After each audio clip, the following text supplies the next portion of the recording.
नमस्कार दोस्तों, स्वागत है आपका स्टडी विद सिलेक्टर्स में। और डेली करंट अफेयर का हमारा जो सेशन होता है आगे उसमें नेक्स्ट वीडियो लेकर। तो आज है हमारा 26 अक्टूबर का हम करंट अफेयर देखेंगे, जिसमें हम आपको ऑब्जेक्टिव टाइप के कुछ प्रश्न करवाएंगे और उसके बाद हम उसका एक्सप्लेनेशन बताएंगे और लास्ट में आपसे एक प्रश्न पूछेंगे जिसका जवाब आपको कमेंट बॉक्स में देना होता है।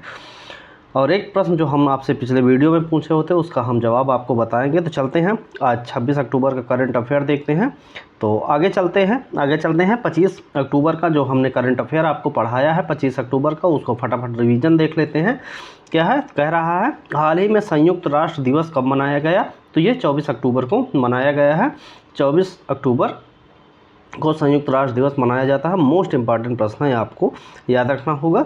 अगला प्रश्न है, हाल ही में लॉन्च की गई भारत की चौथी परमाणु पनडुब्बी का नाम क्या है। तो उसका नाम है S4। तो चौथी जो है भारत की परमाणु पनडुब्बी है उसका नाम है S4। अगला प्रश्न है, 2025 में 18वां प्रवासी भारतीय दिवस कहाँ आयोजित होगा। तो ये उड़ीसा राज्य में आयोजित किया जाएगा। अगला प्रश्न कह रहा है, हाल ही में कौन सा देश इंटर पार्लियामेंट्री यूनियन का 121वां सदस्य बना है। तो ये जमैका जो देश है वो इंटर पार्लियामेंट्री यूनियन का 181वां सदस्य देश जो है वो अभी बना है।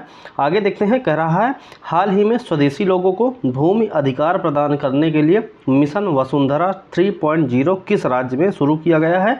तो ये असम राज्य में शुरू किया गया है। तो कौन सा मिशन वसुंधरा 3.0 ये है कहाँ, असम राज्य में शुरू किया गया है। आगे चलते हैं। आगे चलने से पहले आप सभी से अपील करते हैं कि यदि आपने अभी तक हमारे चैनल को सब्सक्राइब नहीं किया तो प्लीज़ सब्सक्राइब करें और बेल आइकन दबाना बिल्कुल ना भूलें। टेलीग्राम का जो चैनल है वो डिस्क्रिप्शन में हमने उसका लिंक दिया है, वहाँ पर हर रोज़ की PDF आपको मिल जाती है। तो टेलीग्राम का चैनल ज़रूर ज्वाइन करें और यूट्यूब चैनल हमारा स्टडी विद सिलेक्टर सब्सक्राइब करना बिल्कुल ना भूलें। प्रश्न है अगला, कह रहा है हाल ही में किसे कालिदास सम्मान 2023 से सम्मानित किया गया।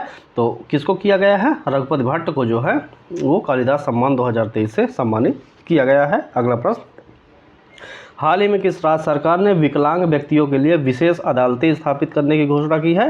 तो वो केंद्र शासित प्रदेश दिल्ली है। उसने क्या है, विकलांग व्यक्तियों के लिए एक विशेष अदालत जो है स्थापित करेगा। अगला प्रश्न है, हाल ही में कौन कर्मचारी चयन आयोग जिसको स्टाफ सिलेक्शन कमीशन कहते हैं SSC के नए अध्यक्ष बने हैं। तो S गोपालकृष्णन जो हैं वो SSC के नए अभी जो है अध्यक्ष बने हैं। अगला प्रश्न, वर्ष 2026 में ग्लासगो में होने वाले कॉमनवेल्थ गेम्स में कितने खेलों को हटाया गया है। तो उसमें टोटल 9 गेम जो हैं उनको हटा दिया गया है, जो ग्लासगो में अभी कॉमनवेल्थ गेम्स खेले जाएंगे 2026 में। अगला प्रश्न, हाल ही में WHO ने किस देश को मलेरिया मुक्त घोषित किया है। मोस्ट इंपॉर्टेंट प्रश्न है। मिस्र को WHO वर्ल्ड हेल्थ ऑर्गेनाइजेशन ने जो है विश्व स्वास्थ्य संगठन ने मलेरिया मुक्त घोषित किया है किस, मिस्र देश को। आगे चलते हैं, आज 26 अक्टूबर का जो हम करंट अफेयर का पहला प्रश्न देखते हैं। कह रहा है हाल ही में विश्व पोलियो दिवस कब मनाया गया है। तो इसका सही आंसर क्या होगा, इसका सही आंसर होगा 24 अक्टूबर को संयुक्त राष्ट्र दिवस और विश्व पोलियो दिवस मनाया गया है। तो विश्व पोलियो दिवस 24 अक्टूबर को मनाया गया है। दिवस 24 अक्टूबर के बारे में कुछ जानकारी देखते हैं। कह रहा है 24 अक्टूबर को वार्षिक विश्व पोलियो दिवस मनाया जाता है। विश्व पोलियो दिवस की स्थापना जो है रोटरी इंटरनेशनल द्वारा 1988 में डॉक्टर जोनास साल्क के जन्मदिवस के सम्मान में की गई थी, जो चिकित्सा शोधकर्ता था। इन्होंने ही पहला सुरक्षित और प्रभावी पोलियो टीका का विकास किया था। कौन, जोनास साल्क। तो उन्हीं के जन्मदिवस पर विश्व पोलियो दिवस 24 अक्टूबर को मनाया जाता है। जो 2024 का विश्व पोलियो दिवस मनाया गया उसकी थीम क्या थी, प्रत्येक बच्चे तक पहुंचने के लिए एक वैश्विक मिशन। ये जो है ये थीम थी किसकी, विश्व पोलियो दिवस की। आगे देखते हैं कुछ दिवस जो हैं बेहद ही महत्वपूर्ण जो दिवस हैं इस मंथ के अक्टूबर महीने के, तो उसको आपको देखना है। अंतर्राष्ट्रीय अहिंसा दिवस मोस्ट इम्पॉर्टेंट 2 अक्टूबर जो है वो मनाया जाता है। विश्व शिक्षक दिवस 5 अक्टूबर मोस्ट इम्पॉर्टेंट ये जो है दिवस है। 8 अक्टूबर भारतीय वायुसेना दिवस जो है बहुत ही इम्पॉर्टेंट है। अंतर्राष्ट्रीय बालिका दिवस भी आपको बहुत बार क्वेश्चन देखने को मिला है। और अगले देखते हैं, अगला जो है गरीबी उन्मूलन जो दिवस है वो 17 अक्टूबर को है। और सांख्यिकी दिवस 20 अक्टूबर ये जो है महत्वपूर्ण दिवस है। संयुक्त राष्ट्र दिवस जो है बेहद ही महत्वपूर्ण है। ये आपको पोलियो दिवस और संयुक्त राष्ट्र दिवस आपको याद रखना है। तो फटाफट हम ये जो है हर रोज़ का रिवीजन में इसको देखते हैं। तो ये क्वेश्चन बार बार हमको एग्ज़ाम में यदि देखने को मिलेगा तो सही हो जाएगा। अगला प्रश्न कह रहा है, हाल ही में ओडिशा में आए भीषण चक्रवाती तूफान दाना का नामकरण किसने किया है? तो उस देश का नाम क्या है जिस देश ने दाना नाम दिया है जो चक्रवाती तूफान आया है उड़ीसा में? तो उस देश का नाम है कतर। कतर देश ने इस तूफान का नाम दाना नाम दिया है। इसके बारे में थोड़ा जानकारी देखते हैं। कह रहा है, मौसम विभाग के मुताबिक बंगाल की खाड़ी में बना चक्रवाती तूफान दाना 110 से 120 किलोमीटर प्रति घंटे की रफ्तार से उड़ीसा के तट से टकराया है। कहाँ पर? उड़ीसा के तट से ये टकराया है। चक्रवाती तूफान दाना बीते 2 महीने में भारतीय तट से टकराने वाला दूसरा चक्रवाती तूफान है। इससे पहले अगस्त लास्ट में जो है असना नाम का एक तूफान है वो भारतीय तट से टकराया था। WMO विश्व मौसम संगठन ने चक्रवाती तूफानों को नाम देने की एक पूरी प्रक्रिया निर्धारित की है। इसी प्रक्रिया के तहत दाना नाम दिया गया है जो कतर ने इसका नाम दिया है, जिसका मतलब होता है उदारता।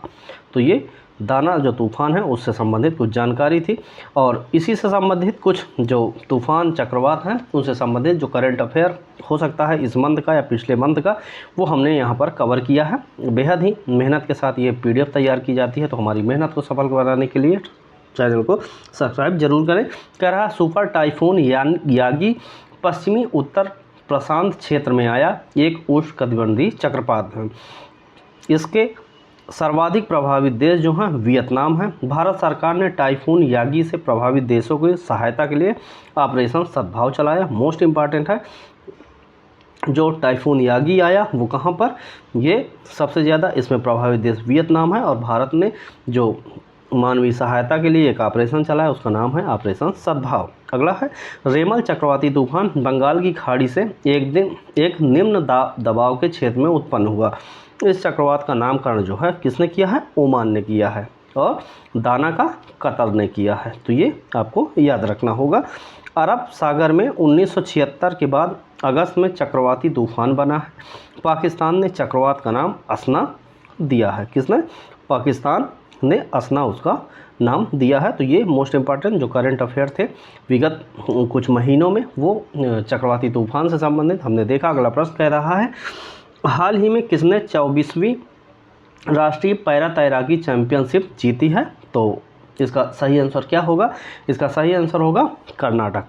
कर्नाटक ने 24वीं राष्ट्रीय पैरा तैराकी चैंपियनशिप जो है वो अपने नाम कर लिया है। इससे संबंधित कुछ एक्सप्लेनेशन जो है, 24वीं राष्ट्रीय पैरा तैराकी चैंपियनशिप पणजी गोवा में संपन्न हुई है। कर्नाटक 392 अंकों के साथ ओवरऑल चैंपियन बना। इसके बाद महाराष्ट्र और राजस्थान जो है वो दूसरे और तीसरे नंबर पे रहे। इस कार्यक्रम का जो आयोजन है वो भारतीय पैरालंपिक समिति PCI जो है और गोवा पैरालंपिक एसोसिएशन द्वारा मिक्स रूप से किया गया है। तो ये इसका एक्सप्लेनेशन, और कुछ खेल से संबंधित जो ऐसे इम्पॉर्टेंट जो राज्य से संबंधित खेल से संबंधित जो करंट अफेयर हो सकते हैं वो हमने कवर किया है। तो इसमें देखते हैं पहला जो क्वेश्चन है, कर्नाटक के स्कूली शिक्षा और साक्षरता मंत्री मधु बंगारप्पा ने आर्टिफिशियल इंटेलिजेंस द्वारा संचालित एक डिजिटल टूल शिक्षा को पायलट लॉन्च किया है। कर्नाटक ने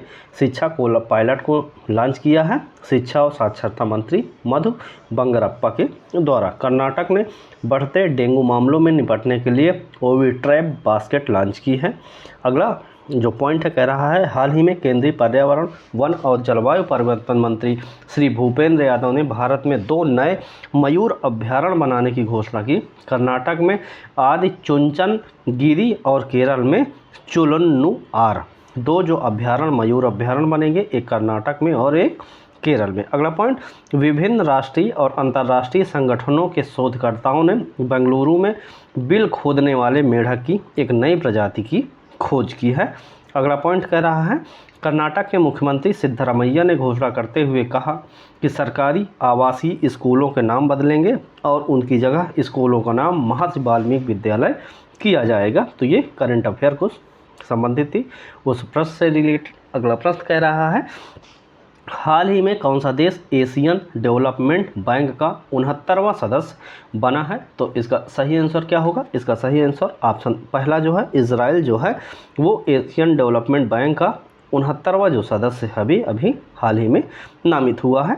इसका विस्तार देखते हैं। इजराइल एशियाई विकास बैंक एडीबी का सबसे नया गैर क्षेत्रीय सदस्य बन गया है। इजराइल आधिकारिक तौर पर एशियाई विकास बैंक में 69वें सदस्य और 20वें गैर क्षेत्रीय सदस्य के रूप में शामिल हो गया है।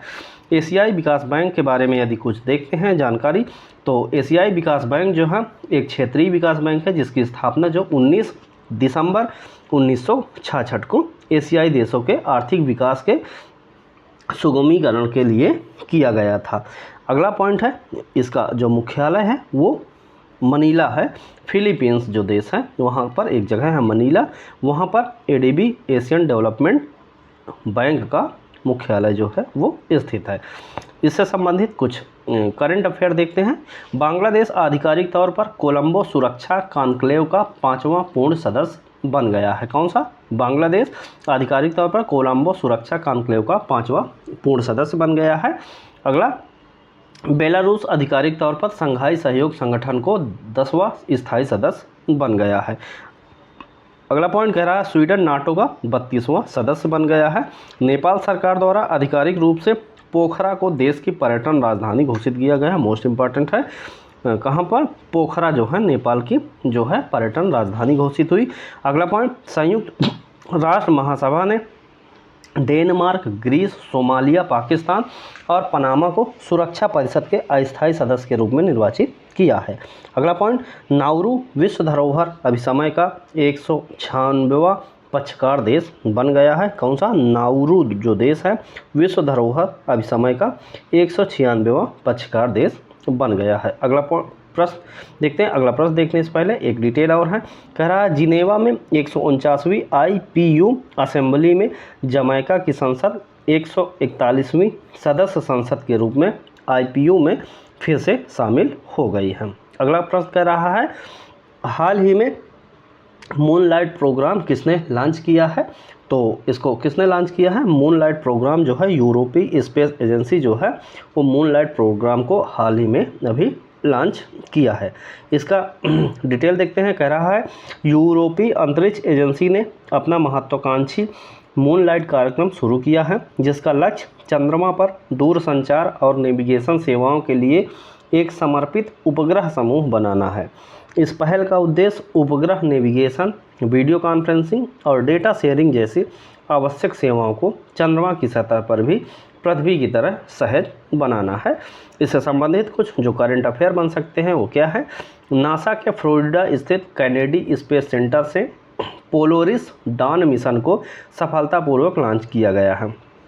कहाँ? नासा के फ्लोरिडा में जो कैनेडी स्पेस सेंटर है वहाँ से पोलोरिस डॉन मिशन लॉन्च किया गया है। अगला प्रश्न है भारत द्वारा विश्व में पहली बार एक पुनर्प्रयोज्य हाइब्रिड रॉकेट का एक मोबाइल लॉन्चर द्वारा प्रक्षेपण किया गया। इस मिशन को मिशन RHUMI रूमी नाम दिया गया है। अगला पॉइंट, एकल 3D प्रिंटेड इंजन युक्त विश्व के प्रथम रॉकेट का प्रक्षेपण श्रीहरिकोटा से किया गया। इसको धनुष नाम दिया गया है। अगला पॉइंट कह रहा है PM नरेंद्र मोदी के द्वारा तमिलनाडु के थूथुकुडी जिले में भारत के द्वितीय अंतरिक्ष पोर्ट का शिलान्यास किया गया है। अगला पॉइंट है हाल ही में इसरो ने नभमित्र नामक एक अभिनव सुरक्षा उपकरण का सफल परीक्षण किया है। किसने? इसरो ने। तो इस प्रकार ये डिटेल हुआ। आगे चलते हैं। आगे चलने से पहले आप सभी से अपील करते हैं कि हमारे चैनल स्टडी विद सेलेक्टर को आप जरूर सब्सक्राइब करें। प्रश्न है हाल ही में किसे वर्ष 2024 के वैश्विक नस्लवाद रोधी चैंपियनशिप पुरस्कार से सम्मानित किया गया है? तो इसका सही आंसर क्या होगा? इसका सही आंसर होगा उर्मिला चतुर्वेदी, चौधरी, उर्मिला चौधरी को हाल ही में 2024 के वैश्विक नस्लवादी रोधी चैंपियनशिप पुरस्कार से सम्मानित किया गया है। नेपाल की है उर्मिला चौधरी को 2024 का जो वैश्विक नस्लवाद रोधी चैंपियनशिप पुरस्कार है उससे सम्मानित किया गया है। अमेरिका के विदेश मंत्री जो एंटनी जे ब्लिंकन ने यह पुरस्कार प्रदान किया है। किसको? उर्मिला चौधरी को। यह पुरस्कार नागरिक समाज में 6 प्रमुख लोगों को असाधारण साहस, नेतृत्व क्षमता तथा समानता, न्याय और मानवाधिकारों की प्रतिबद्धता के लिए दिया जाता है। तो ये उर्मिला चौधरी को, जो नेपाल की हैं, उनको दिया गया है। आगे कुछ पुरस्कार से संबंधित जो करंट अफेयर उसको देख लेते हैं। फिल्म निर्माता विनोद गड़ात्रा प्रतिष्ठित नेल्सन मंडेला लाइफटाइम अचीवमेंट पुरस्कार से सम्मानित होने वाले पहले भारतीय बने हैं। कौन? विनोद गड़ात्रा। अगला जो पॉइंट है वो कह रहा है हिंदी लेखक गौरव पांडे को साहित्य अकादमी युवा पुरस्कार 2024 से सम्मानित किया गया है। अगला पॉइंट, वर्ष 2024 के पेन पिंटर पुरस्कार के लिए अरुंधति राय को चुना गया है। अगला point, Whitley fund for nature के व्हिटली गोल्ड अवार्ड 2024 से पूर्णिमा देवी बर्मन को सम्मानित किया गया है।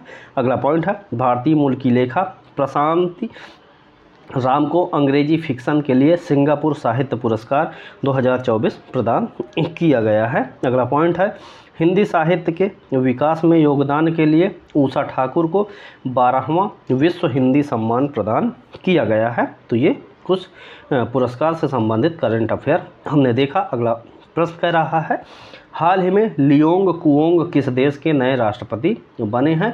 तो लियोंग कुओंग जो हैं वो हाल ही में वियतनाम के भी राष्ट्रपति नियुक्त किए गए हैं। वियतनाम ने सैन्य जनरल लुओंग कुओंग को अपना नया राष्ट्रपति चुना, जो 18 महीनों में इस बड़े पैमाने पर औपचारिक पद को भरने वाले चौथे अधिकारी बन गए हैं। ये वियतनाम का मैप है, ये इसका जो बनावट है वो आप देख लीजिए और मैप में आप इसकी राजधानी ज़रूर देखें। करंट अफेयर कुछ इससे संबंधित जो अभी हाल ही में नियुक्तियां हुई हैं उससे संबंधित जो करंट अफेयर हैं वो देखते हैं। अब्देल मजीद तेब्बोनो अल्जीरिया के राष्ट्रपति नियुक्त किए गए हैं। मिशेल बार्नियर जो हैं फ्रांस के राष्ट्रपति बनाए गए हैं। कामिल मद्दोदी ट्यूनीसिया के प्रधानमंत्री नियुक्त हुए हैं और पाल कागामे जो हैं वो रवांडा के राष्ट्रपति नियुक्त किए गए हैं। क्रिस्टल मिशन एस्टोनिया के प्रधानमंत्री बने हैं। निकोलस मादुरो वेनेजुएला के राष्ट्रपति बने हैं और गिटानास नौसेदा जो है लिथुआनिया के राष्ट्रपति बने हैं और डिक स्कूफ जो है नीदरलैंड के प्रधानमंत्री बने हैं और लाई चिंग ते जो है ताइवान के राष्ट्रपति अभी हाल ही में नियुक्त किए गए हैं। तो ये कुछ नियुक्तियों से संबंधित जो है प्रश्न है। अगला प्रश्न कह रहा है हाल ही में सैन्य खुफिया शहीदों को समर्पित देश के पहले सतर्क पार्क का उद्घाटन कहाँ किया गया है? तो इसका सही आंसर क्या होगा? इसका सही आंसर होगा पुणे जो है वहाँ पर जो है सैन्य खुफिया शहीदों को समर्पित देश के पहले सतर्क पार्क का उद्घाटन जो है वो किया गया है। एक्सप्लेनेशन देखते हैं। देश की पहली सैन्य खुफिया एजेंसियों को समर्पित इमारत सतर्क पार्क का पुणे में उद्घाटन किया गया है। इसका उद्देश्य इन गुमनाम नायकों से जुड़ी सबसे वीरतापूर्वक घटनाओं को उजागर करना है। एमआई के अधिकांश कर्मियों और अधिकारियों जिनके सम्मान में पार्क बनाया गया है ने जम्मू कश्मीर में कर्तव्य निभाते हुए अपने प्राणों की आहुति दी है। और कुछ जो हैं प्रमुख करंट अफेयर हैं वो हम देख लेते हैं। कह रहा है महाराष्ट्र के लातूर जिले में राष्ट्रपति द्रौपदी मुर्मू ने नवनिर्मित विश्व शांति बुद्ध विहार का उद्घाटन किया है। अगला पॉइंट, भारत में जापान के राजदूत हिरोशी सुजुकी द्वारा नागालैंड की राजधानी कोहिमा में कोहिमा शांति स्मारक और इको पार्क का अनावरण किया गया है। अगला पॉइंट, मसूरी में स्थित जॉर्ज एवरेस्ट हाउस में निर्मित देश के पहले कार्टोग्राफी संग्रहालय का उद्घाटन किया गया है। अगला पॉइंट है पीएम नरेंद्र मोदी के द्वारा सिक्किम के रंगपो शहर में सिक्किम के पहले रेलवे स्टेशन की आधारशिला रखी गई है। अगला पॉइंट है उत्तराखंड वन विभाग द्वारा देहरादून में राज्य की पहली बर्ड गैलरी खोली गई है। अगला पॉइंट, महाराष्ट्र के सिंधुदुर्ग में पीएम नरेंद्र मोदी के द्वारा छत्रपति शिवाजी महाराज की प्रतिमा का अनावरण जो है वो किया गया है। अगला प्रश्न है हाल ही में नीना मल्होत्रा को किस देश में भारत का एम्बेसडर बनाया गया है? तो उस देश का नाम क्या है? उस देश का नाम है स्वीडन। स्वीडन में जो है वो नीना मल्होत्रा को जो है भारत का एम्बेसडर बनाया गया है।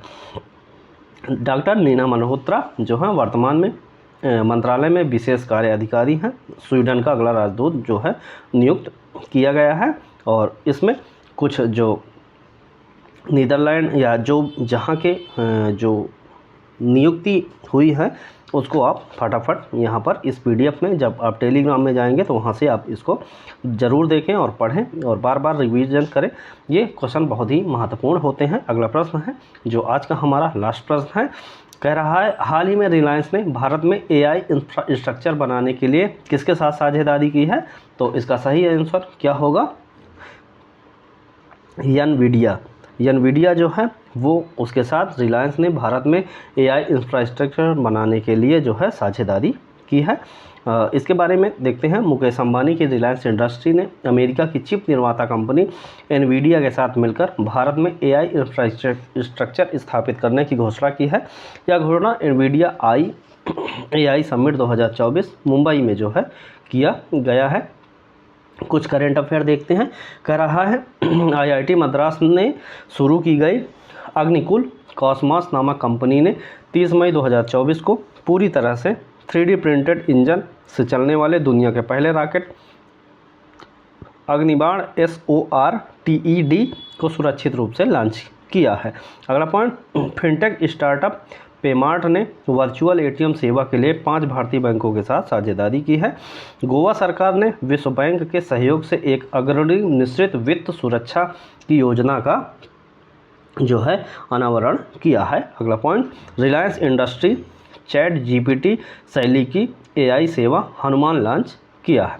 अगला जो हमने एक प्रीवियस क्वेश्चन जो पूछा था उसका सही जवाब क्या होगा, ये हम इस प्रश्न में बताते हैं। तो कह रहा है हाल ही में दीपिका कुमारी ने तीरंदाजी विश्व कप में कौन सा पदक जीता? तो उन्होंने कौन सा रजत पदक जो है वो जीता था। किसमें? तीरंदाजी विश्व कप में। किसने? दीपिका कुमारी ने। अब एक प्रश्न जो है अंत में हम आपसे पूछेंगे, इसको जो है आपका सही जवाब जो है वो आप कमेंट बॉक्स में देंगे, जिसका सही जवाब हम कल आपको आने वाले वीडियो में बताएंगे। प्रश्न कह रहा है हाल ही में WHO ने किस देश को मलेरिया मुक्त घोषित किया है? तो इस प्रश्न का जो जवाब होगा वो आपको कमेंट बॉक्स में देना है। और हमारा जो चैनल है इसको आप सब्सक्राइब करें, ज़्यादा से ज़्यादा लोगों तक शेयर करें और इस वीडियो को PDF जो है पाने के लिए टेलीग्राम ज़रूर ज्वाइन करें। डिस्क्रिप्शन में हमने लिंक दिया है। इस वीडियो को देखने के लिए आप सभी का बहुत बहुत धन्यवाद।